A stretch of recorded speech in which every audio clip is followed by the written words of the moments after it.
Form बना कैसे, कुछ इस पे बात कर लेते हैं। अगर हम रफली इसको देखें, इसमें क्या क्या ऑब्जेक्ट्स है, अगर आप में से कोई भी शेयर करना चाहे कि इसमें से कौन कौन से ऑब्जेक्ट्स नज़र आ रहे हैं, मेन मेन कुछ बातें बताना चाहे इस फॉर्म के हवाले से। स्टाइलिंग की बात नहीं कर रहा, सिर्फ एच टी एम एल के उसको कौन कौन से यहाँ पर एलिमेंट्स नज़र आ रहे हैं, तो अगर वो कुछ शेयर करना चाहे, क्या मतलब उनके जहन में आइडिया बनता है इसको देख के। सर ये इनपुट बहुत ज्यादा यूज हुआ है यहाँ पे। क्या यूज़ होता इनपुट इनपुट वो पी के है? अंदर। इनपुट का टैग यूज़ किया, बिल्कुल। हमने क्यों यूज़ किया? सर वो क्योंकि हमने नेम के अंदर यूज हुआ है, नेम डालना है बिल्कुल, नेम के मोबाइल लिए, डालना है, मोबाइल के लिए, ईमेल और ज़बरदस्त हो ईमेल गया। के। ये तो इनपुट टैग यूज़ हुआ, और इसकी टाइप क्या होगी? सर ये अल्फ़ाबेट। टाइप टेक्स्ट हो गया। बिल्कुल, टाइप इसकी टेक्स्ट होगी, जो बाय डिफ़ॉल्ट टाइप है वो टेक्स्ट होगी। क्या ख्याल है, ये दो भी तो, ये रेडियो की दोनों क्या हैं? रेडियो बटन्स है ना? जी सर। इनकी भी जो है ना, इसको भी जी हम सर। इनपुट के टैग से करते हैं। जी सर। और इसकी टाइप क्या होगी, सिर्फ की टाइप चेंज कर देंगे। जी रेडियो। बस इनकी इनपुट टाइप हमने रेडियो कर दी, तो ये बन गया। और इसी तरह ये भी, अगर अच्छा ये अगर हम देखें, ड्रॉप डाउन आ रहा है ना, जी सर। तो इसके लिए क्या करेंगे, इसके लिए अलग से टैग यूज करते हैं। नहीं सर ये भी इनपुट ही होता है बट इसमें ये फिर हमारा हम्म, ऑप्शन आते हैं सर, वो मुझे बिल्कुल, भूल गया। ऑप्शन आते हैं। ऑप्शन के लिए, ऑप्शन से पहले कौन सा टैग यूज करते हैं, क्या ख्याल है? ये सेलेक्ट ऑप्शन, क्या सेलेक्ट ख्याल था, है? सेलेक्ट सेलेक्ट था और सेलेक्ट। फिर ऑप्शन। हम्म, हम सेलेक्ट, और उसके बाद जो इसके ड्रॉप डाउन में ऑप्शंस होते हैं, वो हम लोग ऑप्शंस में लिख देते हैं। और यस। बिल्कुल ये जो ये वाले तीन है, ये काम हम कैसे कर लेते हैं? चेक से चेक में। एक बार दोबारा रिपीट कीजिएगा। ये तीन ऑप्शंस है ना, ये ड्रॉप डाउन तो है नहीं, लेकिन चेक बॉक्स है ना, तो इसके जी इसके सर लिए, वही कह रहे हैं।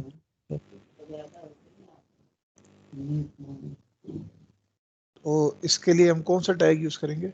सॉरी, आपकी आवाज सर नहीं आ जी, पा। सर जी जी जी, इसके लिए भी इनपुट ही होता है, लेकिन type is equal to check box होता है। इसकी टाइप कर दी जाती है टेक्स्ट बॉक्स, तो बेसिकली सॉरी चेक बॉक्स, तो ये फिर इस तरह मल्टीपल ऑप्शन सेलेक्ट करने देता है। बिल्कुल, और ये तो सिंपल लिखा हुआ है, तो इसको हम लेबल कह देंगे, ये आम सा लेबल है। और ये यस सर, बिल्कुल लेबल है। लेबल हो गया। और इसके अलावा अगर हम देखें, इसमें दो तीन बातें और देखने वाली हैं, वो ये कि एक ये लेबल वाला पूरा कॉलम है, और उसके बाद फिर ये सारा इनपुट्स वाला कॉलम है पूरा। तो क्या ख्याल है, अगर मैं इसको टेबल कह दूं, अगर मैं इसको एक टेबल कह यस दूं कि सर। ये, क्या ख्याल है कि सारा काम मैं टेबल में कर दूं अगर, तो कुछ सर बेहतर हो हो ये जाएगा? जाएगा सर। जी जी, जी सर हो जाएगा, टेबल ही हो है जाए। ये। बिल्कुल, सिफत आप कुछ कह रहे थे? मैंने कहा सर जी बस टेबल में भी कर, ये है टेबल की तरह हाँ, ही है। बिल्कुल। और अगर हम इसे टेबल में ना बनाते, तो इसकी जो सारी की सारी अलाइनमेंट है, वो डिस्टर्ब रहती। कोई टेक्स्ट बॉक्स लेफ्ट जा रहा है, कोई राइट जा रहा है, तो बहुत बेहतर है कि इसको टेबल में कर लेते, ठीक है। और टेबल में जब काम करते हैं, तो हमारे पास दो तरीके होते हैं, दो उसमें हमें चीज़ें देखनी होती हैं। एक टेबल की रो, और दूसरा टेबल का डाटा। एक टेबल की रो बन जाती है, और उस रो के अंदर कितने कॉलम्स है, उतने आप टेबल डाटा डाल देते हो। तो इसमें एक और दो दो कॉलम्स है, तो दो टेबल डाटा हर एक में आएंगे। अच्छा, काफ़ी हद तक हमने काम को स्केच कर लिया। अब इसके कोड में आते हैं। एक कोड में आने से पहले एक चीज़, छोटी सी बात, वो ये कि आप जब अपने इन ऑब्जेक्ट्स को बनाओगे, जैसे अभी इन्होंने भी कहा कि सर ये इनपुट टाइप टेक्स्ट है, इसकी भी टाइप टेक्स्ट है, इसकी भी टाइप टेक्स्ट है, तो इनमें डिफ्रेंशिएट रखने के लिए आप इनका नाम रख लो ना, इनको नाम असाइन कर दो कि ये जो है ना, इनपुट जो बॉक्स है इसका नाम जो है वो नेम है, दूसरे वाले का नाम मोबाइल है, और फॉर एग्जांपल तीसरे वाले का नाम ईमेल है, और इनको आईडी भी असाइन कर दो। आप जब इस पे काम कर रहे हो तो हम लोग, आपको याद होगा शुरू में कहा करते थे कि नेम का एट्रीब्यूट है, ये आईडी का एट्रीब्यूट है। अभी बज़ाहिर इसमें कुछ चेंज आपको नजर नहीं आएगा, इसको सेट करने से बज़ाहिर आपको कुछ चेंज नजर नहीं आता, लेकिन बैक एंड पे इसकी फंक्शनैलिटी जो है ना एक्सेस करने के लिए, बैकएंड पे इस ऑब्जेक्ट को एक्सेस करने के लिए आप उसके नेम की मदद से या उसके आईडी की मदद से उसको एक्सेस कर रहे होते हो। तो इसलिए अच्छी प्रैक्टिस है कि आप जब भी HTML के ऑब्जेक्ट्स पे काम कर रहे हो तो उन ऑब्जेक्ट्स को कोई ना कोई नाम या आईडी भी साथ साथ असाइन करते रहो, ताकि जब आपको जावास्क्रिप्ट यूज़ करते हुए उनको रेफ़र करना पड़े या कभी PHP यूज़ करते हुए उन ऑब्जेक्ट्स पे काम करना पड़े, उन ऑब्जेक्ट से डाटा उठाना पड़े या उन ऑब्जेक्ट्स पे जो पड़ा हुआ डाटा उसको इनपुट करना पड़े, तो आप उनके ऑब्जेक्ट्स के नाम यूज़ करते हुए या आईडी यूज़ करते हुए वो काम करोगे। इसलिए बहुत अच्छी प्रैक्टिस होगी कि कोई भी ऑब्जेक्ट बनाओ तो उस ऑब्जेक्ट का कोई ना कोई नाम या आईडी ज़रूर रखो और यूनिक नाम रखो। ठीक है, कोड पे आते हैं, और बल्कि 1 मिनट पहले उससे ये हमने हेडिंग डाली हुई है, सेंटर में आई हुई है, फिर एक हॉरिजॉन्टल लाइन बना दी है, और उसके बाद हमने ये एक टेबल बना दी है जिसका हमने बॉर्डर रेड सा रख दिया, और असल में ये फॉर्म भी है, तो फॉर्म बनाया हमने, और फिर उसको हमने इसके अंदर टेबल डाला, और टेबल हमने मुख्तलिफ रोज और कॉलम्स की मदद से बनाया। हम लोग इसका कोड देखते हैं। 1 मिनट की मैं सारी स्टाइलिंग एक हटा रहा हूँ, सारी स्टाइलिंग मैंने हटा दी, कंट्रोल एस कर दिया और वापस आया तो कुछ इस तरह का फॉर्म दिख रहा है। क्या ख्याल है क्लास, ये वो फॉर्म है जो बगैर किसी जो है ना स्टाइलिंग के आपको नज़र आ रहा है, इसमें कोई स्टाइल अभी इम्प्लीमेंट नहीं हुआ हुआ, बाय डिफ़ॉल्ट इस पोजीशन में आता है, और 2 कॉलम्स की शक्ल में ही आ रहा है क्योंकि आपने इसको टेबल में बनाया था। अब स्टाइलिंग देना शुरू करते हैं, कोड में भी आता हूँ, पहले हम लोग स्टाइलिंग सारी देख लेते हैं। मैंने स्टाइलिंग क्या की, अब एक एक करके मैं स्टाइल इसमें डालता हूँ। मैंने कहा जिसकी टाइप टेक्स्ट है ना उसकी विड्थ बढ़ा दो, जिसकी टाइप टेक्स्ट है उसकी विड्थ बढ़ा दो। जैसे खिजर ने बताया कि पहले तीनों की टाइप टेक्स्ट है, तो मैंने इसको रिफ्रेश किया तो इनकी जो विड्थ है वो इंक्रीज कर गई, इसकी विड्थ इंक्रीज कर गई। अच्छा, अब मुझे ख्याल है मज़ीद को स्टाइलिंग डालनी है, तो मैंने इसके बाद स्टाइल डाला, मिसाल के तौर पे फॉर्म के ऊपर मैंने स्टाइल ये डाला, इसको बॉर्डर दे दो, इसको मार्जिन दे दो, और इसको विड्थ दे दो। विड्थ इसकी 500 हो जाए, मार्जिन इसको 20 पिक्सल्स ऑटो, मतलब हर तरफ से, और जो है ना विड्थ 500। देख लेते हैं, कुछ इस तरह की चीज़ बन गई। अगर मिसाल के तौर पे मैं इसको विड्थ नहीं देता तो अभी आप लोग देख सकते हैं कि जब मैं इसको विड्थ दिए बिना चलाऊंगा तो ये इस तरह से चल रहा है। अब मैंने इसको विड्थ दी तो ये प्रॉपर अपनी जगह पे आ गया।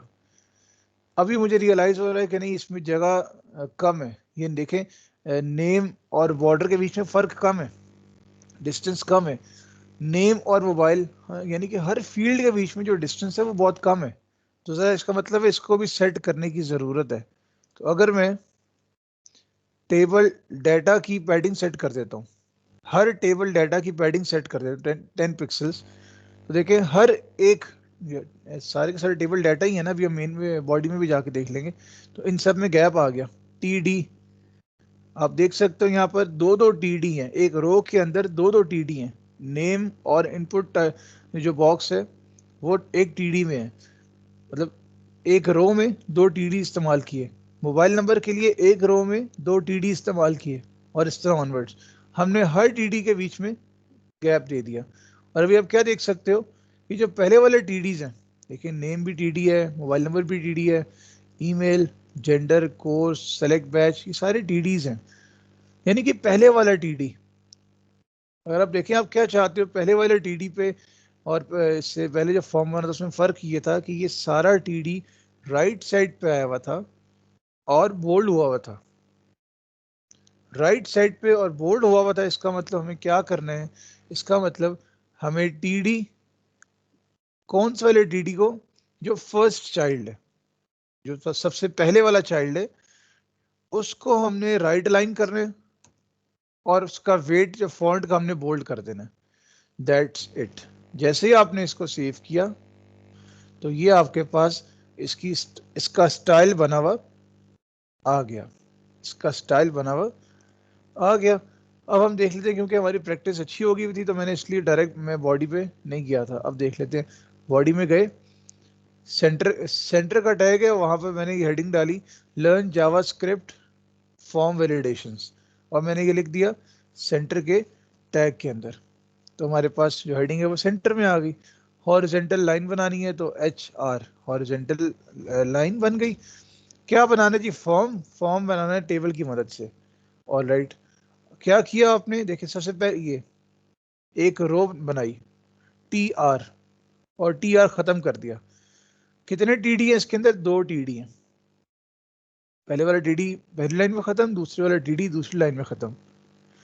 पहले वाले में क्या है, आपने सिंपल एक काम लेवल डाल दिया, और दूसरे वाले में आपने इनपुट बॉक्स डाल दिया, टाइप रखी, टेक्स्ट, अच्छा नाम असाइन कर दिया। यहाँ लिख, चाहे तो ID भी लिख दें, ID equals to name, ID भी रख दें, नेम भी रख दें। अभी मैंने क्या किया है, सिर्फ मैंने नाम रखा है। इवन तो मैं फिलहाल नाम ना भी रखता तो मेरे फॉर्म की आउटपुट पे कोई फर्क नहीं पड़ना था, बट स्टिल एक अच्छी प्रैक्टिस के तौर पे हम लोग कोशिश करेंगे कि तमाम ऑब्जेक्ट्स को जब हम लोग क्रिएट करें तो वो ऑब्जेक्ट को हम लोग कोई ना कोई नाम भी असाइन करते रहें, कोई ना कोई नाम भी उनको असाइन करते रहें। हम अपने आउटपुट को देखते हैं गौर से, और अब आप इस जो है ना कोड को देखें। देखिए, मोबाइल नंबर एग्जैक्ट वही काम, ईमेल एग्जैक्ट वही काम, कोई डिफरेंस नहीं इसके अंदर, ठीक है। और फिर आता है आपका जेंडर। ये क्लास अच्छी तरीके से देख लें, इससे आपकी जो HTML की काफ़ी चीज़ें हैं वो रिवाइज होंगी, और थोड़ी बहुत CSS की कुछ चीज़ें भी रिवाइज होंगी, इसलिए इसको अच्छे तरीके से देख लें। आफ्टर ऑल तो हमने इसमें जावास्क्रिप्ट रिवाइज करनी है, लेकिन फिर आता है आपका ये रेडियो बटन। अगर हम फॉर्म पे देखें तो ये देखें, म्यूचुअली एक्सक्लूसिव, म्यूचुअली एक्सक्लूसिव आपका रेडियो बटन आ रहा है, जिसमें पहला आपके पास जेंडर का जो है ना टेबल डाटा है, और दूसरा टेबल डाटा के अंदर आपके 2 ऑप्शंस हैं, जिसमें से आप एक वक्त में एक को सेलेक्ट कर सकते हैं। जब हम इसके कोड पे आएंगे, देखें टेबल डाटा लेबल का, लेबल में सिर्फ जेंडर, और दूसरा टेबल डाटा आपका सिर्फ क्या है, आपने उसमें 2 इनपुट्स मांग ली, और दोनों मांगी टाइप रेडियो वाली, जैसे खिजर ने और शिवत ने स्टार्ट में बताया, दोनों की टाइप आपने रेडियो बता दी, नाम रख दिया, ठीक है, इनका नाम रख दिया, तो बाहर काम चल जाएगा। और बाहर आके आपने मेल और फीमेल लिख दिया, ब्रेक लाइन यूज कर दिया। मगर आप अगर इसको देखना चाहते हो कि कल को ऑनवर्ड्स ये जावास्क्रिप्ट के अंदर जो है ना वैल्यू एक्सेस करे, तो किसका तस्करा हो रहा हो, अगर आप देखें, अगर आप ये मेल और फीमेल जो ब्लैक में लिखा हुआ है 1 मिनट से कट कर दें, ये तो आपके पास आउटपुट में शो होगी ना, मेल और फीमेल जो ब्लैक में लिखा हुआ है वो तो आउटपुट में शो होगी। तो आपका आप जब इसको प्रोसेस कर रहे होगे इस फॉर्म को, इस फॉर्म के ऊपर किसी वैल्यू को, पर्टिकुलर वैल्यू को एक्सेस करना है, इस वाले रेडियो बटन की वैल्यू को एक्सेस करना है, तो आप इसके वैल्यू के एट्रीब्यूट की मदद से एक्सेस करोगे। जो ब्लैक में मेल फीमेल लिखा हुआ है, ये तो सिर्फ आपके पास एज इट इज फॉर्म पे आउटपुट आती है। अगर आप इस पर्टिकुलर वैल्यू को, पहले ऑप्शन को सेलेक्ट करने पे जो वैल्यू आ रही है, उस वैल्यू को आप एक्सेस करना चाहते हो, तो आपको वैल्यू का एट्रीब्यूट यहाँ पे सेट करना होगा। वैल्यू के एट्रीब्यूट यहाँ पे आपको सेट करने होंगे। वैल्यू किया मेल के लिए और वैल्यू किया फॉर द फीमेल, तो आपका ये वाला ऑप्शन भी बन गया। फिर हमने बात की थी कोर्स के हवाले से, तो भैया देखें कोर्स TD पहला तो सेम है, दूसरा TD ये आपका कि जिसमें आपने क्या कहे, सेलेक्ट का टैग और सेलेक्ट का टैग खत्म, ठीक है, और इसमें आपने मुख्तलिफ ऑप्शंस डाल दिए। यहाँ पे भी देखने वाली बात वही है कि मुख्तलिफ ऑप्शंस दिखेंगे कैसे। ये जो आपने ब्लैक में लिखा है select language, HTML, CSS, JavaScript, ठीक है, लेकिन इनके ऊपर वैल्यू क्या होगी, इनको सेलेक्ट करने पे इनकी वैल्यू क्या होगी। अगर आप HTML पे क्लिक करते हैं तो आप HTML value equals to HTML select कर रहे होंगे।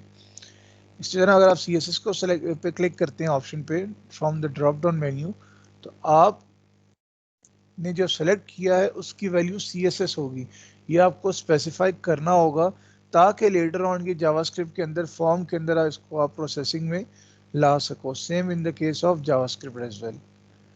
और सबसे पहला ऑप्शन है उसकी वैल्यू आपने सेलेक्ट रखनी है, यानी कि सेलेक्ट से मुराद ये जो है ना उस वैल्यू को रेफर करेगा कि इस टाइम कुछ भी सेलेक्ट नहीं हुआ होगा।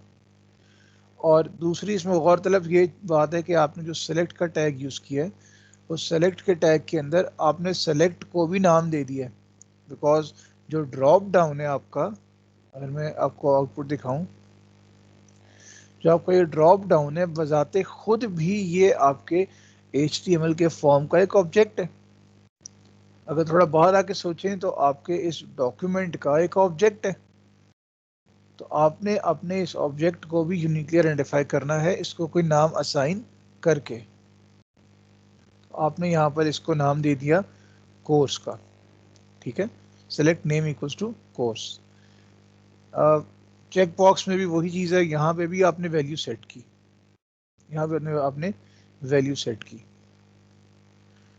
ये आपके पास सारे TD टेबल रोज खत्म हो गए, फिर आपने एक और टेबल रो डाला जिसमें एक ही टेबल लेटर डाला, और वो है इसमें आपने 2 बटन्स डाल दिए। बटन इनपुट टाइप रखी इसकी सबमिट, दूसरे की रखी रीसेट। पहले वाले का नाम रखा सबमिट, दूसरे का नाम रखा रीसेट। नाम वगैरह क्यों? क्योंकि नाम की मदद से इन बटन्स को एक्सेस किया जाएगा। अच्छा, इस पे वैल्यू क्या होगी, ये दिखेगा क्या, सबमिट और रीसेट। तो जैसे ही आप इसको चलाएंगे तो आपके पास कुछ इस किस्म की आउटपुट आना शुरू हो जाएगी, इस किस्म की आपके पास आउटपुट आना शुरू हो जाएगी। अभी इस किस्म के फॉर्म में कोई वैलिडेशन नहीं लगी हुई। आप नेम पे 123 लिखें, मोबाइल नंबर पे 111 लिखें, ईमेल पे जो मर्जी लिखें, बाकी ऑप्शन सेलेक्ट करते हैं नहीं करते, आपने क्लिक किया सबमिट पे तो आपका फॉर्म सबमिट हो गया, आपका फॉर्म सबमिट हो गया, ठीक है। और बाय डिफॉल्ट एक ऐसा मेथड लगा होता है कि देखें जो आपने वैल्यूज एंटर की थी ना, नेम 123 किया था, मोबाइल 1111 किया था, ईमेल ये रखा था, बाकी ब्लैंक रहे थे, तो वो बाय डिफॉल्ट आपके URL में शो होना शुरू हो जाते हैं। हम लेटर ऑन देखेंगे मेथड्स के हवाले से थोड़ी सी डिस्कशन करके कि कैसे मेथड्स को क्या क्या रखा जा सकता है। एक गेट का मेथड होता है, एक पोस्ट का मेथड होता है, तो उस पर हम लोग बात करेंगे। बाय डिफॉल्ट एक कौन सा मेथड लगा हुआ है ये भी बात करेंगे फॉर्म पे। बहरहाल ये हमारे पास आउटपुट आ गई इस तरह से हमारे पास। आप इसमें क्या कर सकते थे, बटन पे थोड़ी जो है ना स्टाइलिंग कर सकते थे, इन पे हॉवर वगैरह लगा सकते थे जो आप लोगों ने मुख्तलिफ कामों में किया है मुख्तलिफ फॉर्म्स पे। लेकिन बहरहाल हमारा क्योंकि फ़िलहाल फोकस जावास्क्रिप्ट के ऊपर है, हमने क्लियर कट देखा है कि यहाँ पे हेड का टैग था, ये हेड का टैग ख़त्म हो रहा है, इसके अंदर हमने स्टाइलिंग की, और इसी हेड के टैग को के अंदर अंदर ही हमने स्क्रिप्ट का टैग भी लिखा हुआ है जो फ़िलहाल खाली है, जो फिलहाल खाली है। अब हम देखते हैं कि इस पर जावास्क्रिप्ट कैसे अप्लाई होती है। यहाँ तक कोई क्वेश्चन अगर आप लोग करना चाहते हैं तो मोस्ट वेलकम, पूछ सकते हैं।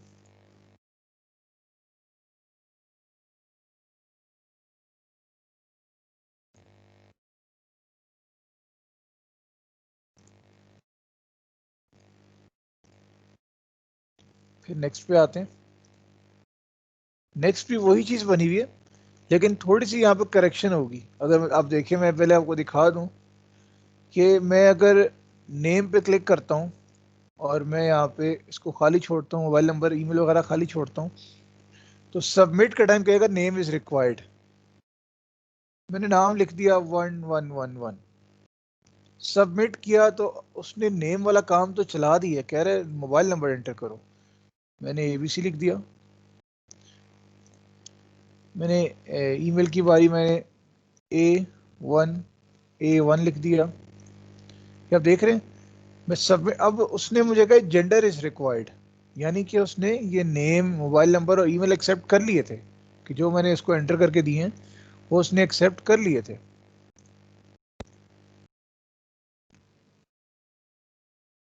A1 मैंने जेंडर रखा मेल।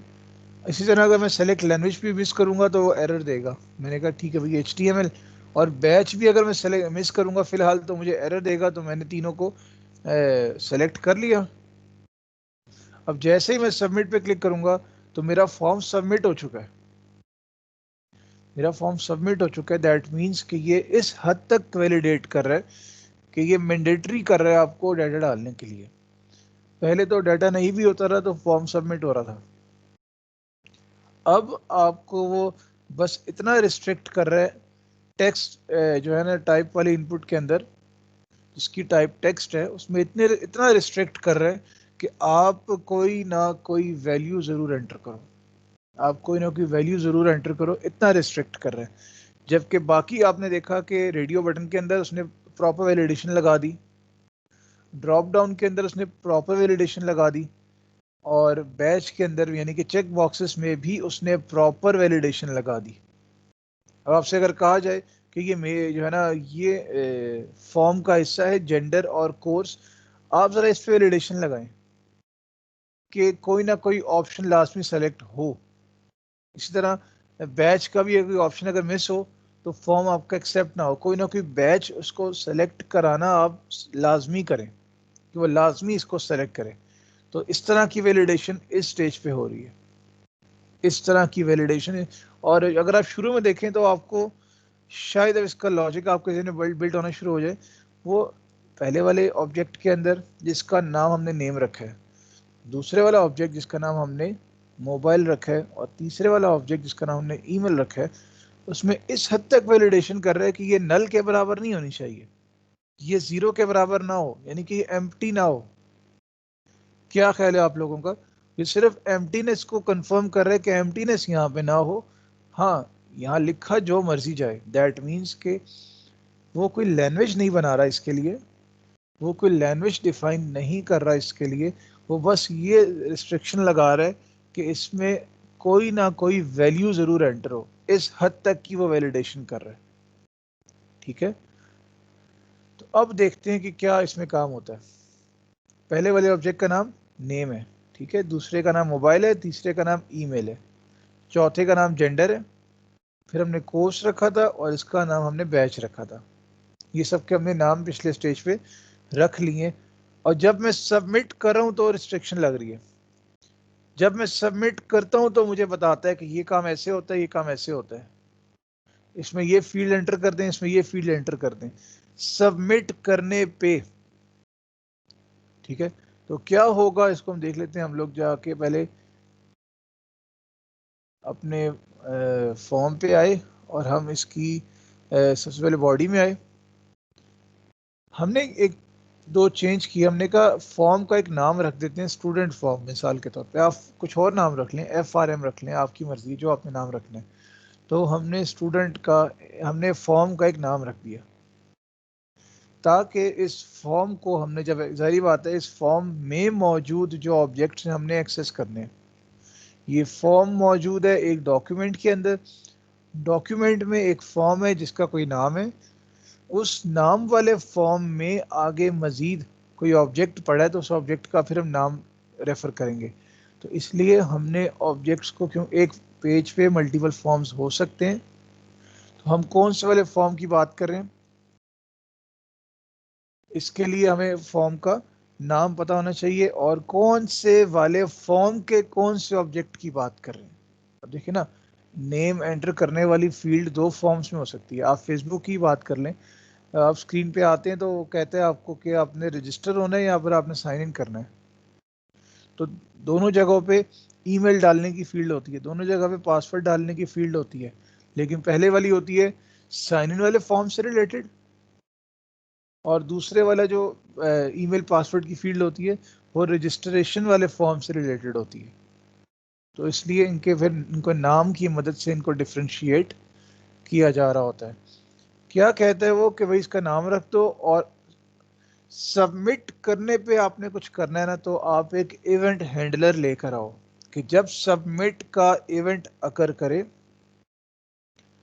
जब सबमिट का इवेंट अकर करे तो एक इवेंट हैंडलर आए, ऑन सबमिट क्या हो, एक वैलिडेट का फंक्शन चल पड़े, वैलिडेट का फंक्शन चल पड़े और रिटर्न करे वैलिडेट।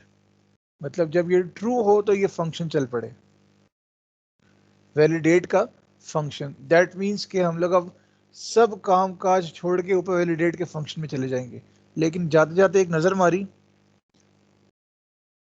तो पता लगा कि पहले जो नेम वाली फील्ड है उसका नाम जो है वो नेम है, कंफर्म करते जा रहे हैं। मोबाइल नंबर वाली जो फील्ड है उसका नाम मोबाइल है। ईमेल वाली फील्ड जो है उसके सामने जो है वो उसका नाम ईमेल है। जेंडर के सामने जो फील्ड्स हैं उनका नाम जेंडर है। कोर्स वाले के केस में इनका नाम कोर्स है। देखिए ना, आपने ड्रॉप डाउन मेन्यू का नाम रखा हुआ है। क्लास समझ आ रही है? ड्रॉप डाउन मेन्यू का ही नाम रख दिया ताकि आप उसमें मौजूद इतनी वैल्यूज उनको एक्सेस कर सको। और बैच वाली में इन सब का नाम बैच है। हमें ख्याल आया कि एक फंक्शन हमने बनाया, क्योंकि JavaScript it's all about function, तो आप वैलिडेट के फंक्शन में चले गए ऊपर, और वैलिडेट का फंक्शन आपको लिखना है स्क्रिप्ट के टैग के अंदर। इसको शुरू करने से पहले क्लास यहाँ तक कोई डाउट, कोई प्रॉब्लम तो पूछ सकते हैं। कोई भी कंफ्यूजन है यहाँ तक, कोई चीज़ समझ नहीं आई तो पूछ सकते हैं।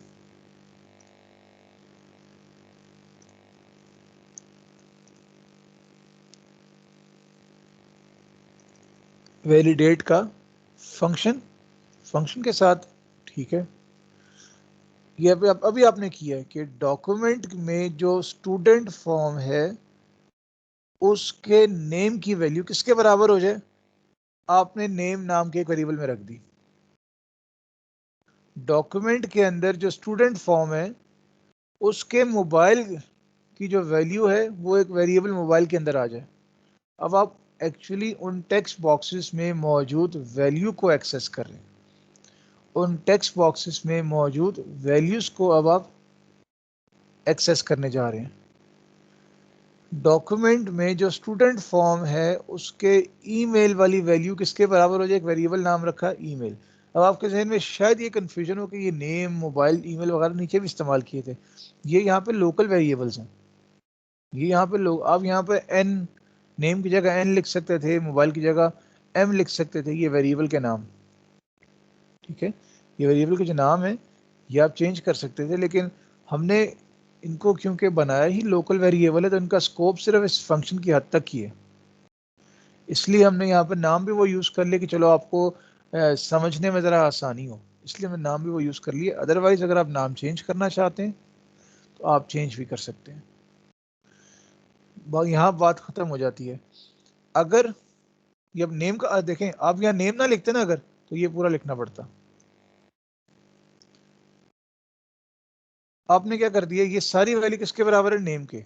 तो अगर नेम की जो वैल्यू है उसकी लेंथ 0 या 0 से छोटी हो तो इसकी बॉडी वाला काम चल जाए। क्या काम है देख लेते हैं।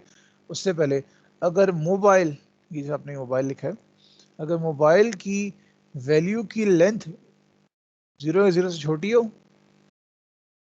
तो ये काम चल पड़े। Same in the case of email as well. तीनों का रिजल्ट सेम है, तीनों में सेम आंसर आना है, तो इसलिए किसी एक को भी समझ लेते हैं तो हमारा काम इंशाल्लाह आसान हो जाएगा। वो कहते हैं कि जैसे इस नेम की वैल्यू की लेंथ 0 से छोटी हो तो आप एक काम कर दो, एक अलर्ट जारी कर दो, name is required. That means के नेम वाली जो फील्ड है इसमें कोई वैल्यू नहीं लिखी हुई, तो आप कह दें नेम इज रिक्वायर्ड और नेम पे सर फोकस। जी जी सर ये नेम डॉट, ये फोकस जो आगे लिखा है इसका क्या काम है फोकस का? जी, मैं बताने लगा कि नेम इज रिक्वायर्ड तो आ गया। अब फोकस क्या कर रहा है, फोकस क्या कर रहा है मैं आपको प्रोग्राम रन करके दिखाता हूँ। सबसे पहले पहली कंडीशन टेस्ट होगी ना, और पहली कंडीशन अगर ट्रू ना हुई तो आगे नहीं चेक करेगा, वहीं पर मतलब वहीं पर रुक जाएगा। ये देखिएगा मैं इसको चलाता हूँ, अभी सब सारा फॉर्म सिंपल है ना, कोई फील्ड भी एक्स्ट्रा सेलेक्टेड नहीं है। देखिए मैं जैसे जैसे सबमिट पे क्लिक करूंगा तो नेम की फील्ड पे गौर कीजिएगा, मैंने जैसे सबमिट पे क्लिक किया उसने कहा 1 मिनट भाई, नेम इज रिक्वायर्ड। मैंने जैसे इसको ओके किया, आप गौर कीजिएगा, क्या ख्याल है नेम की फील्ड सेलेक्ट हो गई है और कर्सर कहाँ मौजूद है, नेम की फील्ड फील्ड भी के अंदर। है ना, फील्ड भी सिलेक्ट हो चुकी है और कर्सर यस। भी वहां चला गया। ये मतलब है फोकस का, इस पे फोकस करो। ठीक है, मिसाल के तौर पे, क्योंकि देखिए हमने इसी को वैलिडेट कराना ना फिलहाल, तो मैंने इसको कहा अच्छा यार ठीक है नाम ABC है, चलो मोबाइल नंबर, मैंने कहा मोबाइल नंबर छोड़ो ऐसे ही कर लेते हैं। अब जैसे मैंने सबमिट पे क्लिक किया उसने कहा 1 मिनट भाई, मोबाइल नंबर इज रिक्वायर्ड। मैंने जैसे ही ओके किया तो वही वाली दो बातें, देखिए अब मोबाइल पे फोकस है, यानी कि कर्सर इस पे मौजूद है, और इसने रिटर्न कर दिया फॉल्स। मैं आपको कोड दिखाता हूँ, इसमें भी यही चीज है, फोकस किया और रिटर्न कर दिया false. Same in the case of email, अगर उसकी लेंथ 0 या 0 से छोटी हो, दैट मीन्स के नल वहां मौजूद हो, तो आपको पहले तो वही ईमेल इज रिक्वायर्ड, जैसे ही वो खत्म हो तो उस पर फोकस कर लो और रिटर्न कर दो फॉल्स, क्योंकि देखें ना कंडीशन तो फॉल्स हो गई है। इसी तरह जेंडर के लिए भी बिल्कुल यही चीज है, हम करके देख लेते हैं। मैंने जेंडर स्किप किया, करे जेंडर इज रिक्वायर्ड और फील्ड्स मिस हो गई।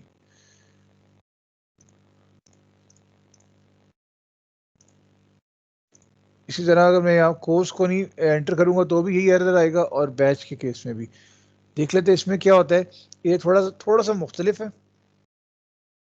अगर आपने काम करना है कोर्स वाला, कोर्स आपका ड्रॉप डाउन था ना, तो अगर आपने पहले वाला इंडेक्स सेलेक्ट किया हुआ है, देखिए पहले वाले इंडेक्स पे आपने, आपको पता है कि एरेज होती हैं और एरे का पहला इंडेक्स 0 होता है, तो कोर्स में अगर आपने जो इंडेक्स सेलेक्ट किया हुआ है वो 0 है, दैट मीन्स कि सबसे पहला ऑब्जेक्ट सेलेक्ट हुआ हुआ है।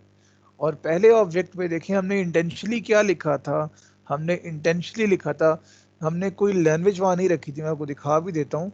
हमने पहले वाले जो इंडेक्स पे लिखा हुआ है सेलेक्ट लैंग्वेज, वो कह रहे हैं अगर पहला इंडेक्स हो, मींस के selected index is equals to 0 हो, तो वो कह दे कि भाई कोई लैंग्वेज सेलेक्ट करो, बिकॉज पहले वाले इंडेक्स पे हमने कोई भी लैंग्वेज नहीं रखी, पहले वाले इंडेक्स पे हमने कोई लैंग्वेज नहीं रखी। तो देख लेते हैं वापस आके, वो कह रहे हैं कि अगर कोर्स का जो सिलेक्टेड इंडेक्स है वो 0 के बराबर है, तो आप कह दें कि कोर्स इज रिक्वायर्ड और फोकस आपका कोर्स पे हो फिर, और उसके बाद वो कहे कि रिटर्न कर दो फॉल्स, रिटर्न कर दो फॉल्स। इसके बाद आता है आपका ये क्या कहते हैं इसको, चेक बॉक्स वाला। इसको फिलहाल मैं छोड़ूं, मैं नेक्स्ट वाली वैलिडेशन जब कराऊंगा, क्योंकि इसमें जरा इन्होंने एरे यूज किया, फॉर लूप यूज किया। तो बहरहाल बाकी सारी अगर वैलिडेशंस देखें तो आप अप्लाई कर चुके हैं, अप टू सम एक्सटेंट आप इसको आप वैलिडेट कर चुके हैं। हाँ, जेंडर वाला जो आपका काम है और कोर्स वाला काम है, उसको आप जितना कर सकते थे आपने कर दिया, आप उसको जितना वैलिडेट कर सकते थे। एक्चुअली क्या होता है, जो आने वाली इनपुट हो आप उस पर रिस्ट्रिक्शन लगाओ, आने वाली इनपुट है उसको करेक्ट रखवाओ, ड्रॉप डाउन में भी और आपके पास रेडियो बटन्स में भी आप ऑलरेडी इनपुट को बड़ा रिस्ट्रिक्ट कर रहे होते हो। क्या ख्याल है, you have to select an option from the existing options, इन्हीं में से कोई आपको चीज सेलेक्ट करनी है, इसके बाहर से आप वैसे सेलेक्ट नहीं कर सकते, तो गलत इनपुट का सवाल ही पैदा नहीं होता। हाँ, बस आपने ये मेक श्योर करना था कि इनपुट जरूर हो, तो हमारा जेंडर और कोर्स वैलिडेट हो चुका है। और हमने जो टेक्स्ट वाली फील्ड्स थी वहां इतनी रिस्ट्रिक्शन लगा दी कि इनकी वैल्यू बस नल के बराबर ना हो, और जो चेक बॉक्सेस हैं उस पर रिस्ट्रिक्शन रह गई है। अब इनको देख लेते हैं कि इसमें क्या इन्होंने बात की है। ठीक है, अब इस पे बात कर लेते हैं। जो तीसरा मैंने फॉर्म बनाया था उसमें मैंने ये सारी रिस्ट्रिक्शंस की हैं। जैसे मैं नेम लिखता हूँ 1 2 3, वो कह रहा है भाई, और जैसे ही देखें, अभी जैसे आपने क्वेश्चन भी किया था, अभी मेरा नेम का जो टेक्स्ट बॉक्स है, नेम नाम का जो टेक्स्ट बॉक्स है, वहां पे कर्सर मौजूद है ना, दैट मीन्स के मेरा फोकस यहाँ पे है। दैट मीन्स के मेरा फोकस यहाँ पे है। ठीक है, तो जैसे मैं कहीं और क्लिक करूंगा ना, दैट मीन्स मेरा फोकस हट गया। जब दो तरह के इवेंट्स होते हैं, एक होता है फोकस का और एक इवेंट होता है ब्लर का। फोकस का मतलब जब कर्सर वहां मौजूद हो, जैसे ही वो हट जाए इसका मतलब ब्लर हो गया, फोकस और उसके ऑपोजिट ब्लर। ठीक है, तो जैसे ही फोकस हटेगा तो ब्लर कॉल हो जाएगा। तो मैं साइड पे जैसे ही क्लिक करूंगा तो असल में मैंने एक फंक्शन कॉल की है कि ऑन ब्लर, ब्लर होने पे क्या हो। जैसे मैंने कहीं और सबमिट नहीं किया क्लास, कहीं और मैंने क्लिक किया, वो कह रहा है 1 मिनट, एंटर स्ट्रिंग वैल्यू।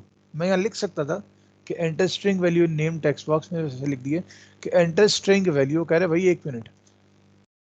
वो वहीं पे अभी भी उसने उसको रेड कर दिया, उसका बॉर्डर इंडिकेट कर रहे भाई ये गलत इनपुट है यहाँ पे। मैंने आके इसको फिर ठीक किया, मैंने कहा अच्छा यार ABC। अब देखिएगा जैसे ही इससे फोकस हटेगा तो ये इसका बॉर्डर अब ग्रीन हो गया। दैट मीन्स कि इसने करेक्ट इनपुट रिसीव कर ली है, इसने करेक्ट इनपुट रिसीव कर ली है। मैंने मोबाइल नंबर पर रिस्ट्रिक्शन लगाई हुई है कि इसमें 10 डिजिट आ सकते हैं। मैं 10 एंटर करूंगा, हटाया तो ये करेक्ट होगा। अदरवाइज अगर मैं 9 कर देता हूं तो कहेगा 1 मिनट, इसमें 10 वैल्यू, ये थोड़ा जो मैसेज है थोड़ा गलत हो गया। तो इसमें आपने ये लिखना था कि 10 डिजिट हो सकते हैं, मैंने लिख दिया नॉट लेस देन 10। तो मैंने ये भी लिखना था कि not more than 10 as well, मतलब एग्जैक्टली 10 डिजिट्स होने चाहिए। अभी ये 11 पे भी देखें एरर ही दे रहा है, तो मैं रिस्ट्रिक्शन लगा दी कि इसमें 10 डिजिट आ सकते हैं। इसको मैंने माइनस किया तो ये 10 डिजिट वाला मेरा मोबाइल नंबर एक्सेप्ट हो गया। मैं ईमेल की बात करूं तो देखिए मेरा ईमेल अगर है फॉर एग्जांपल ABC, तो मैंने कहीं वो कहेगा नहीं भाई वैलिड ईमेल एड्रेस डालो। मैंने कहा अच्छा यार इसमें क्या बात है, मैंने @gmail लिख दिया। मैंने साइट पे क्लिक किया, कह रहा है अभी भी भाई वैलिड नहीं है, क्योंकि वो जानता है कि इसमें .com या एंड पे, यानी कि इसमें डॉट का वर्ड भी आता है। क्या ख्याल है क्लास, इसमें अगर हम देखें तो ईमेल में 2 चीजें लाजमी आती है ना, कोई भी ईमेल हो उसमें जरूरी नहीं जीमेल ही आता हो, उसमें कोई और भी आ सकता है, लेकिन उसमें @ और डॉट लाजमी और आता है। डॉट लाजमी आता है। ठीक है, तो ये आपने यहाँ पर रिस्ट्रिक्शन लगा दी। बाकी माशाल्लाह आप जानते हो कि मेल आप ये आप ऑलरेडी कर चुके हो। चलो फीमेल, इस बार फीमेल कर देते हैं कि फीमेल्स माइंड ही ना कर जाएं। CSS पे क्लिक किया और इसमें से यहाँ मैंने एक ऑप्शन सेलेक्ट किया। जैसे मैं सबमिट करूंगा तो मेरा फॉर्म सबमिट हो गया, मेरा फॉर्म सबमिट हो गया। यहाँ पर एक छोटी सी नई बात कि यहाँ एक्चुअली आपने इसके लिए लैंग्वेज डिफाइन की है। अपने टेक्स्ट बॉक्सेस के लिए आपने एक्चुअली ये डिफाइन किया ना कि नेम में किस किस्म की लैंग्वेज आएगी, मोबाइल नंबर में किस किस्म की लैंग्वेज आएगी, ईमेल में किस किस्म की लैंग्वेज आएगी। आपने असल में ये चीज़ डिफाइन की है ना। तो ये काम आप लोग करते हो जावास्क्रिप्ट के अंदर, ये काम जावा स्क्रिप्ट में किया जाता है। ठीक है, कैसे किया जाता है ये मैं आपको यहाँ पर सिखाता हूँ। चलिए कोड में दिखा दूंगा, पहले मैं वहीं पे एक्सप्लेन कर दूंगा। हम आए वैलिडेशन में, हम गए बॉडी में, देखिए कुछ चेंज नहीं है, बस आपने एक मामूली सा चेंज कर दिया कि वो भी अगर हम शुरू में कर देते तो ना मसला होता। हमने आईडी को, इन सबको आईडी भी असाइन कर दिया, क्योंकि अब मैंने वैल्यूज उठानी है आईडी की मदद से। मैंने अब जो वैल्यूज उठानी है वो पिक करनी है आईडी की मदद से। तो मैंने यहाँ पर इनको आईडी असाइन कर दिया, टेक्स्ट बॉक्स को यानी कि नेम वाले को आईडी नेम, मोबाइल वाले को आईडी मोबाइल, ईमेल वाले को ईमेल आईडी। जेंडर की जरूरत नहीं है, अभी आप ऑलरेडी जानते हो कि हम इसको करेक्ट कर चुके हैं, कोर्स को भी करेक्ट कर चुके हैं, और जो बैच वाला काम है उसको भी हम ऑलरेडी कर चुके थे, तो हमने इनको आईडी असाइन नहीं किए। देखें, आपने ब्लर होने पे, ब्लर मतलब फोकस जब खो जाए, जब फोकस हट जाए, तो असल में क्या होता है, ब्लर हो जाता है। तो ब्लर का जब इवेंट अकर करे तो ऑन ब्लर, ब्लर होने पे, यानी कि वो इवेंट अकर करने पे आप एक फंक्शन कॉल करें जिसका नाम हो वैलिडेट स्ट्रिंग। एक्चुअली आप करने क्या जा रहे हो, इस स्ट्रिंग को वैलिडेट करने जा रहे हो ना, क्या वाकई ये स्ट्रिंग है कि नहीं है। अगर मैं अपना नाम लिखता ABC123, वो मुझे फौरन एरर देता कि नहीं भाई स्ट्रिंग वैल्यू डालो, ये कौन सा नाम आ गया। तो उसने मुझे एरर दे देना था, क्यों? क्योंकि मैंने उसके एक फंक्शन बनाया उसमें वैलिडेट स्ट्रिंग का। जब उस जब उस टेक्स्ट बॉक्स से मेरा फोकस हटता है, जब उस टेक्स्ट बॉक्स से मेरा फोकस हटता है, तो एक फंक्शन कॉल हो जाता है वैलिडेट स्ट्रिंग का। उसके फोकस हटने पे क्यों कॉल हो रहा है? क्योंकि आपने उसका इवेंट हैंडलर रखा है ऑन ब्लर, ब्लर होने पे, सबमिट होने पे नहीं, ब्लर होने पे। आपने कहा वैलिडेट स्ट्रिंग, उसको एक आर्गुमेंट पास कर रहे हो दिस डॉट आईडी, मतलब जिस पे काम कर रहे हो, जिस ऑब्जेक्ट पे आप ये फंक्शन जो है ना अप्लाई कर रहे हैं, जावास्क्रिप्ट अप्लाई कर रहे हैं, उसका आईडी उठा ले। इसका आईडी क्या है? नेम, यानी कि बात कर रहे हैं नेम की, दिस डॉट आईडी। ये भी एक तरीका है आईडी को उठाने का, और ये ज़रा स्मार्टर तरीका है, दिस डॉट आईडी। इस पे क्या करें, अब देखते हैं जाके कि वैलिडेट स्ट्रिंग आखिर लिखा हुआ किधर है। हम ऊपर गए, हमें यहाँ कहीं मिल गया, ये एक नया फंक्शन है जी। ये ऊपर ये ब्रैकेट है ना, ये आपको समझ आ गया होगा कि आपने ये जो वैलिडेट का फंक्शन कॉल किया था सबमिट पे, ये वो वाला खत्म हो रहा है। अब आपका काम शुरू हो रहा है वैलिडेट स्ट्रिंग का, और ये एक आर्गुमेंट एक्सेप्ट कर रहा है ना, और आर्गुमेंट है आईडी का, आर्गुमेंट है आईडी का। तो बस इतना सा काम करना है, आपने जो वैल्यू उठानी है उसको आपने एलिमेंट का नाम दे दिया। कंफ्यूजन ना हो इसलिए हमने वैल्यू इसका नाम नहीं रखा, वैल्यू रखते थोड़ा मसला आता, हमने इसका नाम एलिमेंट रख दिया कि आप वहां से जो एलिमेंट पिक करने करोगे, नेम के टेक्स्ट बॉक्स से जो एलिमेंट पिक करोगे, मींस के उसमें जो वैल्यू लिखी होगी वो कैसे होगी, document dot get element by ID. Element pick करना है ना, वहां से वैल्यू पिक करनी है, हमने ये मेथड पहले भी किया है, गेट एलिमेंट बाय आईडी। और कहां से पिक करना है? उसके आईडी से, आईडी से, ठीक है। यहां तक तो काम पुराना था, ये काम मैं आपको दोबारा यहाँ लिख के दिखा देता हूँ। एक चीज होती है रेगुलर एक्सप्रेशन, रेगुलर एक्सप्रेशन, ठीक है। रेगुलर एक्सप्रेशन क्या चीज़ होती है? रेगुलर एक्सप्रेशन में वो बताता है कि आप जो यहाँ पर एक्सप्रेशन एंटर करोगे वो वैलिडेट कब होगा, वो करेक्ट कब होगा। आप जो वैल्यू यहाँ लिख रहे हो वो आखिर किस लैंग्वेज को फॉलो करेगी, वो एक्चुअली किस लैंग्वेज को फॉलो करेगी, किन रूल्स रेगुलेशंस को फॉलो करेगी। जो एक्सप्रेशन आप लिख रहे हो वो एक्सप्रेशन वैलिडेट किन रूल्स के मुताबिक होगा, वो एक्सप्रेशन, वो स्ट्रिंग, वो ईमेल, वो नंबर किस रूल के मुताबिक वैलिडेट होगा, तो वो आप लिखते हैं रेगुलर एक्सप्रेशन में। इस चीज को कहते हैं कि आपका कौन सा एक्सप्रेशन रेगुलर बनेगा, करेक्ट बनेगा, ठीक है। तो इसके लिए मैंने वेरिएबल रखा। आप रेगुलर एक्सप्रेशन ना भी लिखें कोई मसला नहीं है, REGIEXP वेरिएबल का नाम ना लिखें, कोई और नाम रख दें, आपकी मर्जी है, तो आपको समझाने के लिए नाम रखा गया। ये लिखा कैसे जाता है? स्लैश एक्सपोनेंट, डॉलर और स्लैश सेमीकोलन। तो कुछ भी रूल बनाया जाता है वो इसके बीच में लिखा जाता है, ठीक है। दोबारा देख लें, वेरिएबल को नाम रखा स्लैश एक्सपोनेंट, डॉलर और स्लैश।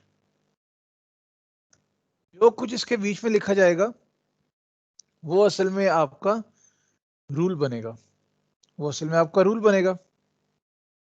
ऑल राइट, इसके अलावा आपने जो रूल लिखना है वो लिखना है आपने एंगुलर ब्रैकेट्स के बीच में, सॉरी स्क्वायर ब्रैकेट्स के बीच में, अपनी इन स्क्वायर ब्रैकेट्स के बीच में आपने रूल लिखना है। क्या रूल है? स्ट्रिंग के लिए कर रहे हैं ना, तो क्या क्या आ सकता है अब यहाँ लिखेंगे। स्मॉल ए से लेके जी तक आ सकते हैं, बिल्कुल आ सकता है। क्या कैपिटल ए से लेके जी तक आ सकता है? बिल्कुल आ सकता है। तो आपने क्या किया? रूल बना दिया। बात समझ आई? आपने रूल बना दिए कि इसमें स्मॉल ए से लेके स्मॉल जी तक और कैपिटल ए से लेके कैपिटल जी तक वैल्यू एंटर हो सकती है, वैल्यू एंटर हो सकती है। ठीक है, तो अगर मैं ये रूल बना देता हूं और चलाता हूं तो ये क्या करेगा? पहला डिजिट वैलिडेट करेगा ए स्मॉल ए से लेकर स्मॉल जी तक के बीच में है या कैपिटल ए से लेकर कैपिटल जी तक के बीच में, दैट्स इट। मैं दूसरा कोई डिजिट एंटर करूंगा, कहेगा नहीं भाई ये दूसरा तो कोई रूल फॉलो नहीं कर रहा, क्योंकि इस रूल के मुताबिक एक इसमें स्ट्रिंग, एक इसमें कैरेक्टर आ सकता है।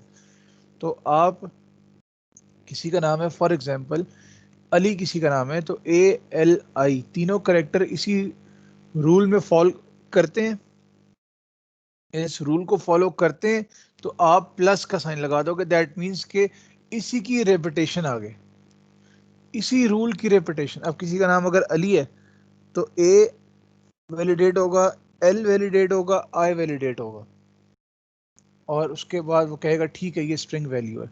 अगर किसी ने लिखा हुआ है अली 1 2 3, जैसे वो 1 देखेगा वो कहेगा कि एक मिनट, यहाँ पे जो रूल डिफाइन हुआ है, जो एक्सप्रेशन के लिए आपने रूल बनाया हुआ है कि इस एक्सप्रेशन के अंदर सिर्फ अल्फाबेट्स आ सकते हैं या उनकी रेपिटेशन आ सकती है, तो ये 1 2 3 उसमें फॉल नहीं कर रहा, तो साथ ही वो एरर दे देगा। बस बात सर समझ आई? जी जी। अगर मेरा नाम अब खिजर शाहिद है तो सर स्पेस बीच में आती है सर, हम्म। उसमें भी ये नहीं है फिर अलर्ट कर देगा? वो उसको ब्लैंक कंसिडर करेगा, उसको ब्लैंक कंसिडर करके ये सिर्फ क्या देखेगा कि आपके अल्फाबेट से हट के कोई ना आए। वो हम ट्रिम का फंक्शन यूज करते हैं, अगर स्ट्रिंग में अगर हमने स्पेस को कंसिडर ना करना हो ना तो ट्रिम यूज करते हैं। अगर हम ट्रिम नहीं यूज कर रहे ना तो स्पेस को वो कंसिडर कर लेता है, स्पेस को वो स्किप कर देता है। एक्चुअली कंसिडर मींस के वो उसको वैलिडेट कर देता है। ठीक है, वो स्ट्रिंग को स्पेस को बेसिकली वैलिडेट कर देता है।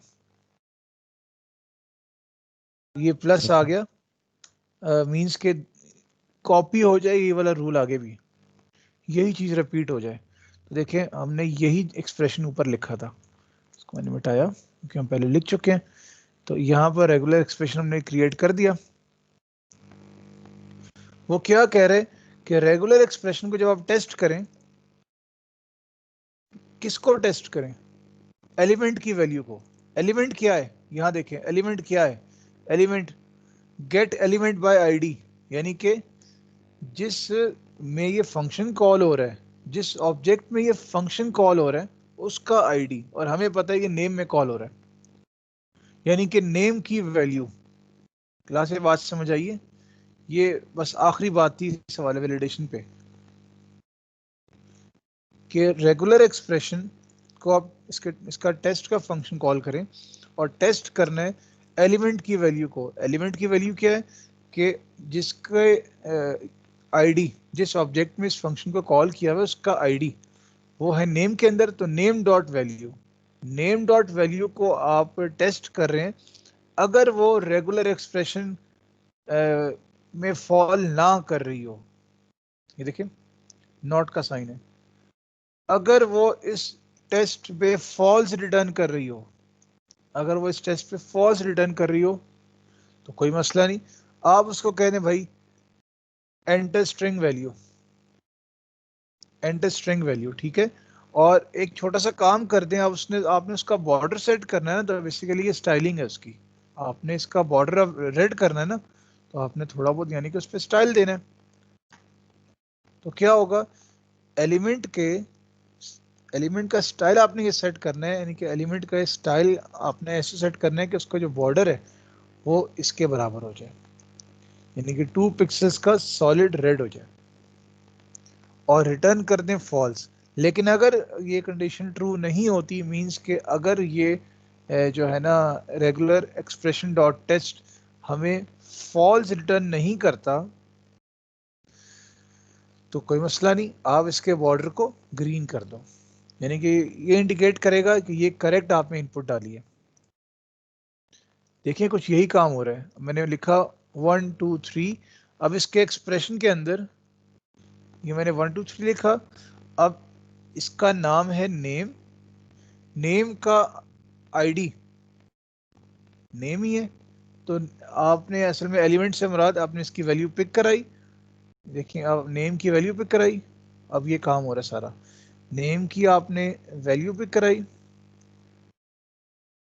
आपने उसका कोई एक्सप्रेशन बनाया, आपने उसको टेस्ट किया कि अगर वो ट्रू रिटर्न नहीं कर रहा, यानी कि आपके एक्सप्रेशन के मुताबिक टेस्ट में नहीं फॉल कर रहा, तो आप कह दें कि एंटर स्ट्रिंग वैल्यू और उसको रेड कर दें।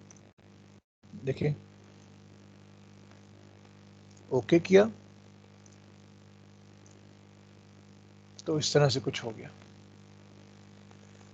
और ये हुआ कब, जब उस पर फोकस हटा। अब देखें कर्सर वहां मौजूद नहीं है, कर्सर वहां मौजूद नहीं है, ठीक है, तो यानी कि ब्लर हो चुका, यानी कि ब्लर हो गया। एग्जैक्टली सेम मोबाइल नंबर के साथ भी है। देखिए मैं आपको दिखा भी देता हूँ, पहले बॉडी में आए, अच्छा जी मोबाइल नंबर पे करने, तो मोबाइल नंबर का नेम और आईडी रखा, ब्लर होने पे आप एक नया फंक्शन कॉल करना है ना, वैलिडेट नंबर, ये नया नंबर नया फंक्शन बनाया। और देखें काम जरा आपका रिपीट होता रहे, तो आपने दिस डॉट, एक सेकेंड सॉरी, आपका काम वही पुराने वाला हो, तो आपने दिस डॉट आई डी रख दिया, यानी कि अब जो इसका आईडी होगा वो उठा लेगा, रादर देन आप कोई इसका आईडी डिफाइन करो, उससे बस स्पेसिफाई करो। आपने कहा दिस डॉट आई डी, ये हम फंक्शन जिस ऑब्जेक्ट में कॉल कर रहे हैं उसका जो आईडी है वो उठा लेना, उसका आईडी मोबाइल है। तो आपने एक छोटी सी HTML की प्रॉपर्टी इसके एट्रीब्यूट सेट कर दिया, मैक्सिमम इक्वल्स टू 10, अब उसमें 10 कैरेक्टर्स ही आ सकते हैं, ये लिखने से 10 कैरेक्टर ही आ सकते हैं, ठीक है। तो ये भी आपको सिखाने के लिए सिर्फ कि मैक्स इक्वल्स टू 10 करोगे तो इसमें 10 से ऊपर डिजिट्स एक्सेप्ट ही नहीं करेगा। वो बहरहाल हमने लैंग्वेज में भी लिख दिया था, जावास्क्रिप्ट में भी ये काम कर सकते हैं। अच्छा जी वैलिडेट नंबर को जाके हम देखते हैं किधर लिखा हुआ है भाई, ये लिखा हुआ है, मेरे ख्याल से इसमें कुछ भी नया नहीं है सिवाय इस लैंग्वेज के। देखें एलिमेंट पिक किया, get element by ID, document का get element by ID, ID से पिक कर लें।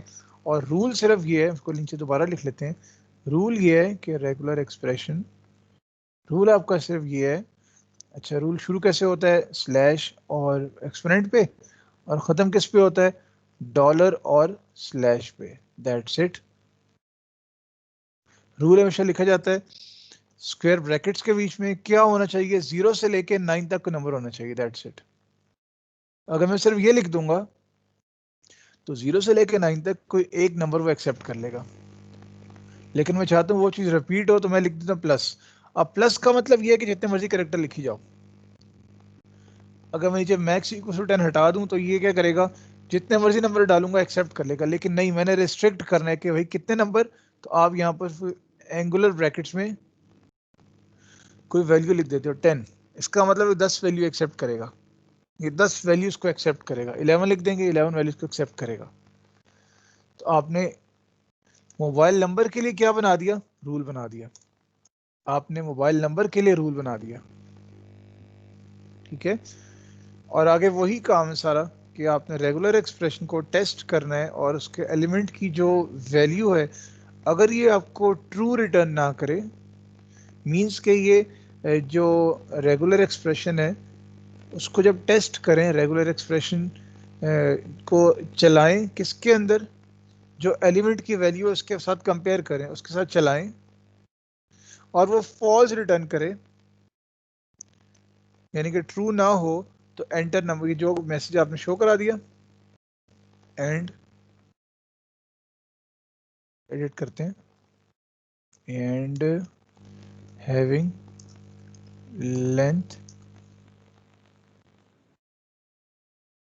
इक्वल्स टू 10, ठीक है, इक्वल्स टू 10, और इसका बॉर्डर भी रेड कर दो और इसको फॉल्स रिटर्न कर दे, अदरवाइज ये ग्रीन कर दे, कोई मसला नहीं। अच्छा जी, नाम रखा मैंने ABC, मोबाइल नंबर करेक्ट है, मोबाइल नंबर देखें 123। मैंने जैसे ही इसे फोकस हटाया वो कह रहे भाई 1 second, enter number value and having length equals to 10। मैंने कहा 1 2 3 ऐसी की तैसी, मैं ABC लिखता हूँ, मैंने ABC लिख दिया। ब्लर होने पे कह रहे 1 मिनट, एंटर नंबर वैल्यू, ठीक है।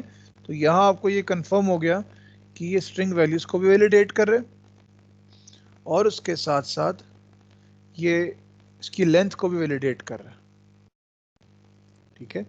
यहाँ पे 1 2 3 4 1 2 3 4 8 हो गए, 1 2 10 हो गए। ब्लर होने पे ये एक्सेप्ट कर रहा है, तो मैंने 10वें का A लिख दिया, उसने साथ ही कह दिया, देखिए आपको शायद वो बात समझ आ गई हो कि एक एक कैरेक्टर करके ये वैलिडेट कर रहा है। तो A लिखने पे उसने कह दिया कि भाई इसमें खाली नंबर वैल्यू आ सकती है, और इसने इसका बॉर्डर भी रेड कर दिया। मैंने कहा भाई माइंड ना कर, ये ले। तो इस तरह मैंने इसको वैलिडेट कर दिया। ईमेल भी, अब ईमेल की वैलिडेशन ज़रा देखनी पड़ेगी आपको कि वो कैसे वैलिडेट करेगा, वो मैं आपको करा देता हूँ, 1 सेकेंड। बाकी मुझे बताएं यहाँ तक कोई डाउट? अब 2 वैलिडेशंस रह गई हैं, ईमेल की और बैच की।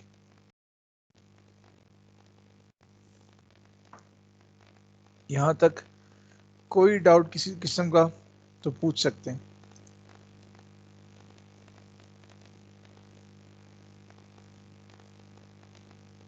मैंने शायद आप लोगों से पहले भी डिस्कस किया था कि मैं असल में चाहता था कि ये असाइनमेंट के तौर पे आप लोगों को मिले, लेकिन क्योंकि एग्ज़ाम्स बिल्कुल सर पे आ गए थे, तो मुझे लगा ऐसा कि ये काम आप पे थोड़ा बर्डन क्रिएट करेगा। तो उसके लिए मैंने फिर आप लोगों को जावास्क्रिप्ट के दूसरे कामों की प्रैक्टिस दे दी कि चलो आप लोग पहले इसके बेसिक्स पे काम करो। अब जिन लोगों ने इस पर काम किया होगा उनको ये चीज़ें आसान लगेंगी यहाँ पे, लेकिन जो लोग नहीं इन्होंने किया होगा, यहाँ बस उनको होगा कि ये तो हो जाएगा, वहाँ वो थोड़ा प्रॉब्लम करेगा। आप जावास्क्रिप्ट का कोर्स कहीं पर भी देखें ना, जावास्क्रिप्ट का कोर्स कहीं पर भी अगर आप देखें तो उसमें हमेशा यही चीज़ें सिखाई जाती हैं। मैं आप लोगों को जावास्क्रिप्ट का कोर्स करा रहा हूँ, इसमें मैंने कई इंस्ट्रक्टर्स को, इंटरनेशनल इंस्ट्रक्टर्स को देख के कि वो जावास्क्रिप्ट का कोड कैसे लेके चलते हैं, जावास्क्रिप्ट को कैसे सिखाते हैं, तो ऑलमोस्ट इसमें यही चीज़ें हैं। फ़र्क ये है कि वो चीज़ें उन्होंने स्प्रेड कर दी हैं ज़्यादा टाइम फ्रेम के ऊपर। हमारे पास क्योंकि लिमिटेड टाइम था, हमने 2-2.5 हफ्तों के अंदर अंदर हमने इसको मैक्सिमम एस्पेक्ट्स को कवर करना था, तो मेरे ख्याल से हमने 2 हफ्ते या हाँ शायद 2.5 हफ्ते लगाए हैं उस पर। तो हम इतना इस पर काम हमने किया। वो ज़रा इसको महीने 1.5 महीने पे खींच देते हैं, वो इफ़ एल्स पे बड़ा टाइम लगाते हैं, फिर इसके बाद या जो है ना और मुख्तलिफ चीज़ों में बड़ा टाइम लगाते हैं, वो इस पर बड़ा टाइम लगाते हैं। गेट एलिमेंट बाय आईडी, इसकी प्रैक्टिस पे वो टाइम लगाते हैं। ये मैंने बड़ा कॉमन देखा है, ये बहुत प्रैक्टिस कराया जाता है, गेट एलिमेंट बाय आईडी।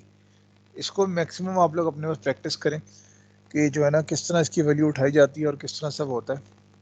मैंने आपको असाइनमेंट भी सिर्फ इसलिए दी कि ये छोटी मोटी चीज़ें आप लोग अपने हाथ से गुजारा हो, ताकि बाद में जब आप बड़ा कोड लिखो तो आपको उसमें प्रॉब्लम ना हो। देख लेते हैं ईमेल पे क्या है। सिंपल वैलिडेशन है, ईमेल वैलिडेट, ईमेल का नाम, फंक्शन का नाम रखा, इसका आईडी पिक करे, इसका आर्गुमेंट दे दिया और इसका आईडी ईमेल है। ऊपर आए, ये हुआ है, देखें वही काम है, एलिमेंट उठाना है और उसको कह रहे हैं कि इसके आईडी से उठा लो। इसने कहा चलो इसका रूल बनाते हैं, जैसे सिफत ने भी कहा कि सर इसमें जो है ना @ का साइन और डॉट लाजमी आता है। तो अभी हम देख लेते हैं कि इसका एक्सप्रेशन कैसे बनेगा। अगर हम देखें, हमारा एक्सप्रेशन हमेशा स्लैश और एक्सपेरेंट और डॉलर और स्लैश पे ख़त्म होता है, और जितना भी रूल है वो आपके स्क्वायर ब्रैकेट्स में लिखा जाता है। देखिए ईमेल ऐसा हो सकता है ना, 123@gmail.com या a1@gmail.com, यानी कि उसमें नंबर भी आ सकते हैं, है ना, उसमें नंबर भी आ सकते हैं, उसमें डिजिट्स, इसमें अल्फाबेट्स भी आ सकते हैं, डॉट भी आ सकता है। मेरा ईमेल kaleem.infinix@gmail.com, डॉट आता है उसमें, यानी कि ए से लेके जी तक, कैपिटल ए से लेके कैपिटल जी तक, जीरो से ले गंदी फ्लड पब्लिक टॉयलेट में पानी साफ बाहर नहीं आता है, अंदर ही काली एक सेकंड, 0 से लेके 9 तक, इसमें डॉट भी आ सकता है और इसमें अंडरस्कोर भी आ सकता है, यानी कि ये आपका स्मॉल ए से लेके जी तक, कैपिटल ए से लेके जी तक, 0 से लेके 9 तक, डॉट भी आ सकता है और अंडरस्कोर भी आ सकता है, और इसी रूल की रेपिटेशन भी हो सकती है ना, a1a1a1@gmail.com, a1_a1_a1@gmail.com, रेपिटेशन भी हो सकती है, तो बिल्कुल प्लस यानी कि उसकी रेपिटेशन भी। इसके बाद क्या आना चाहिए, @ का साइन लाजमी आना चाहिए। क्या ख्याल है, @?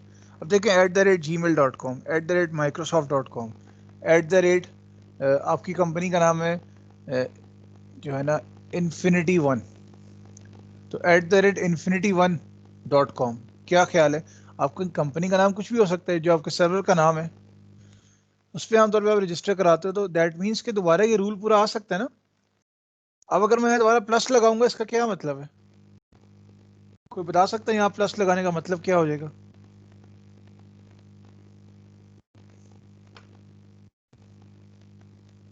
सर जी किस चीज जगह पे प्लस लगाने का? अगर @ के बाद n प्लस लगा दिया, सर जी इसका मतलब ये है कि जहाँ तक मेरे ख्याल @ एक से ज्यादा भी आ सकते हैं। रिपीट भी हो सकते हैं, हाँ तो रिपीट, यस रिपीट तो नहीं हो सकता ना। रिपीट तो नहीं हो सकता, लेकिन @ के बाद वो ये कहना चाहता है कि भाई पहले वाला रूल दोबारा फॉलो हो जाएगा। जो रूल आपका क्या था, यस ए से लेके जी तक, कैपिटल ए से लेके कैपिटल जी तक, 0 से लेके 9 तक, डॉट के साथ अंडरस्कोर के साथ, तो आपने वो रूल दोबारा लिख दिया और उसकी रेपिटेशन। अब देखिए ना, किसी का है आपका अपना रजिस्ट्रेशन नंबर देख लो ना, आपको जो अपना लॉगिन करते हो R1F1 समथिंग @ जो है ना pgc.edu.pk, तो उसमें भी देखें pgc.edu.pk सारा इसी में आता है ना, इसी रूल के मुताबिक आता है। और इसके अलावा इसमें क्या आ सकता है, इसमें डॉट लाजमी आना चाहिए। अब देखें आपके ज़हन में आएगा कि सर यहाँ डॉट हो तो गया है, तो फिर हम अलग से डॉट क्यों स्पेसिफाई कर रहे हैं, एक प्लस आएगा, सॉरी, हम अलग से डॉट स्पेसिफाई क्यों कर रहे हैं, हम अलग से डॉट स्पेसिफाई क्यों कर रहे हैं, उसका एक रीज़न ये है कि हो सकता है कि देखें जो @ के बाद किसी ने डॉट नहीं डाला, देखें pgc.edu.pk, एक से ज़्यादा डॉट अलाउ हो रहे हैं ना, डॉट पीके वाला जो डॉट है वो ये एंड वाला डॉट है, लेकिन pgc.edu, तो pgc.edu आपको यहाँ पर आता है ना, ये जो मैंने सेलेक्ट किया इस रूल के मुताबिक आता है, सॉरी आपका UCP है, ucp.edu.pk, तो ucp.com जो है वो आपका ये @ वाले जो रूल मैंने हाईलाइट किया इसके मुताबिक आता है, .pk वो आपका ये आखिरी वाले रूल के मुताबिक आता है, मींस के ए से लेके जी तक और ए से लेके जी तक, दैट्स इट। अब देखें इसका क्या मतलब है, इसका मतलब देखें .com, .pk, .org, .edu, यहाँ कहीं पर नंबर रिपीट नहीं हो रहा ना, मतलब आखिरी जो होता है उसमें आमतौर पे नंबर आपका रिपीट नहीं होता, तो इसलिए हमने इसके रूल में लिखा है कि यह नंबर नहीं हो सकता। अगर मैं यहाँ प्लस लिख देता हूँ दैट मीन्स कि it can be of any length, अगर मैं यहाँ प्लस लिख देता हूँ that means it can be of any length, लेकिन नहीं, मैंने रिस्ट्रिक्ट किया है एंगुलर ब्रैकेट्स के अंदर कि नहीं, ये 2 से लेके 4 जो है ना करेक्टर्स का ही हो सकता है, मैंने ये रिस्ट्रिक्ट कर दिया। तो मेरे अब इस रूल के मुताबिक ये 2 से 4 यानी कि 2 से कम का नहीं हो सकता, 4 से ज़्यादा का नहीं हो सकता। अब मेरा ईमेल एड्रेस करूँ ना abc@gmail.com, इतने वाले कॉम फॉल्स होगा, कहेगा नहीं भाई खाली 3 com वैलिड है क्योंकि वो 2 से 4 के रेंज में आ रहा है। .pk बिल्कुल वैलिड है, 2 में आ रहा है। .org करेक्ट है, लेकिन 4 से ज़्यादा जैसे ही होगा कहेगा नहीं यहाँ 4 नहीं हो सकता। और मैं अगर लिखता हूँ pk1, मैं लिखता हूँ आपका R1F1 8 जो भी आपका रोल नंबर है @ucp.edu.pk1, कहेगा नहीं भाई इसमें कहाँ से आप जो है ना नंबर डाल रहे हो, क्योंकि रूल के मुताबिक इसमें खाली अल्फ़ाबेट्स आ सकते हैं। तो कुछ इस तरह का। और अगर मैं डॉट मिस कर दूंगा तो भी एरर आएगा भाई डॉट की तरह, और @ मिस करूंगा तो भी कहेगा भाई 1 सेकंड किधर जा रहे हो। तो इस तरह से आपके पास ईमेल का आपने रूल डिफाइन किया, रेगुलर एक्सप्रेशन डिफाइन किया, और अभी आपके रूल के मुताबिक बिल्कुल करेक्ट है। और हमने ऑलरेडी इसको कर भी देख लेते हैं, जैसे देखें abc@gmail सर ब्लर होने पे। जी जी सर वो जो आपने एंड में 2 और 4 उसकी आपने लिमिट दी है कि इतने वर्ड्स होने चाहिए। हाँ, ये देखें 2 और 4, अगर मैं इसको कट करता हूँ मैं प्लस लिख सकता था ना, इसका मतलब इस रूल की रेपिटेशन। क्या ख्याल है? लेकिन जी मैं कह रहा अगर मैं प्लस लिख देता हूँ तो it can be of any length. .pk वो भी करेक्ट होता। मैं कह रहा हूँ नहीं, इसमें सिर्फ ना 2 से लेके 4 तक ही करेक्टर आ सकते हैं। .pk 2 करेक्टर हैं, .org 3 करेक्टर हैं, .com 3 करेक्टर हैं, .mil 3 करेक्टर हैं। तो इसमें 2 से लेके 4 तक जो आखिरी वाला वर्ड है आपका, उसमें 2 से लेके 4 तक वर्ड आने चाहिए। ये रिस्ट्रिक्ट कर दिया आपने।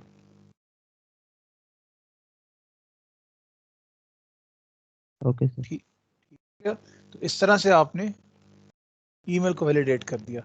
हमारा एक काम रह गया कि जो आपने ये बैच वाला काम है इसको वैलिडेट करके देखते हैं।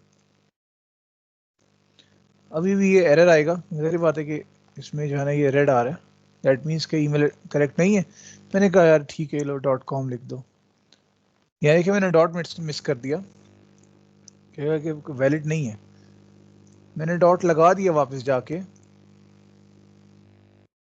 और मैंने @ मिस कर दिया, वो कहेगा कि वैलिड ईमेल एड्रेस डालो भाई। मैंने @ आके डाल दिया।